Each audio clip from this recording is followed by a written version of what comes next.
நல்லதே நடக்கும், நல்லதே நடக்கும்.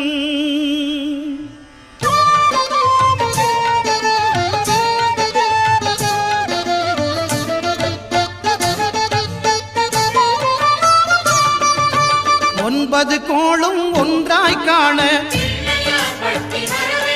அங்கு கற்பகம் என்னும் கடவுளின் மெய்யில் ஒன்பது கோளும் ஒன்றாய் காண அங்கு கற்பகம் என்னும் கடவுளின் மெய்யில் சூரியன் முதலாய் 9 கிரகமும் பலவித குணங்களை கொண்டிருக்கும். எங்கள் கற்பக தருவில் அவை வரும்போது ஒன்றாய் சேர்ந்து பலனளிக்கும்.